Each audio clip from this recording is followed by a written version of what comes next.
স্বীকার না করলেও মরে যাবে। চোখ বন্ধ রাখলেও কবরে যাইতে হবে, চোখ খোলা রাখলেও কবরে যাইতে হবে।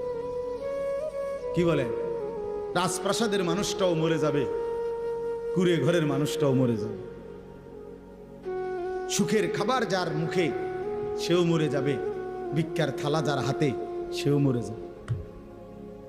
যাবে না? তো যেটা নিশ্চিত অনিবার্য বাস্তবতা, যেই মৃত্যুকে আড়াল করার, অস্বীকার করার, পাশ কাটার কোনোই ব্যবস্থা নাই, কোনোই ব্যবস্থা নাই। না ক্ষমতা দেখাইয়া, না কাইন্দা কাইটা, কোনো সিস্টেম নেই। ক্ষমতা দিয়েও মৃত্যুকে ঠেকানো যাবে না, কাইন্দা কাইটাও কি করা যাবে না মৃত্যুকে। যেটা নিশ্চিত সেটাকে ভুলে যাওয়া কেন ভাই? কেন ভুলে যাব আমরা? আল্লাহর নবী সাল্লাল্লাহু আলাইহি ওয়াসাল্লামের যেই হাদিস আমি পড়ছি, এটাই নবীজি বলছেন, আকসিরু যিকরা হাদিমিল লাজ্জাত। আমার উম্মত প্রতিদিন বেশি বেশি ওই জিনিসটাকে স্মরণ করো যেটা তোমার সমস্ত স্বাদ, আহ্লাদ, সমস্ত ব্যস্ততা সবকিছুকে স্তব্ধ করে দিবে। সবকিছু, সেটার নাম মৃত্যু। হাদিসে আছে মৃত্যু সবকিছু বন্ধ করবে। তোমার নাক, তোমার চোখের দৃষ্টি, তোমার কানের শ্রবণ শক্তি, তোমার জবানের উচ্চারণ, তোমার জিহ্বার স্বাদ, তোমার হাতের নড়াচড়া, তোমার ব্যস্ততার এই জিন্দিগি স্তব্ধ করে দিবে। দিবে কিনা বলে?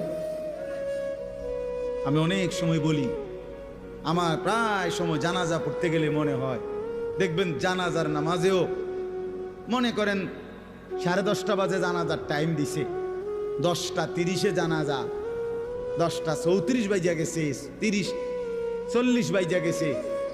কিছু মানুষের এই পরিমাণ অস্থিরতা, এই মিয়া টাইম টেবিল ঠিক রাখো না, কইলা 10:30টায় জানাজা, 10টা মিনিট ওভার হয়ে গেছে, কতক্ষণ খাড় করায় রাখবা? মানে উনি ব্যস্ত, ওনার এই 10 মিনিট সময় নাই। আল্লাহর কসম বন্ধু, এই মানুষটাও এরকম ব্যস্তই ছিল। যে মানুষটার জানাজা হচ্ছে এখন, যার লাশ এখানে শোয়ানো, এই লোকটাও এমন ব্যস্তই ছিল। তার হাতেও একদিন সময় ছিল না। আজ গোটা পৃথিবী সব আগার জায়গায়, এই বেচারা শুধু নিস্তব্ধ। চোখের সামনের জলজ্জান্ত মানুষটা স্তব্ধ, আর হাত নড়ে না, পাও নড়ে না, আর চোখ নড়ে না, জিহ্বা নড়ে না। এজন্য দুনিয়ার এই ব্যস্ততার ভিতর দিয়ে আমরা যদি মনে করি যে আমি শুধুই দুনিয়া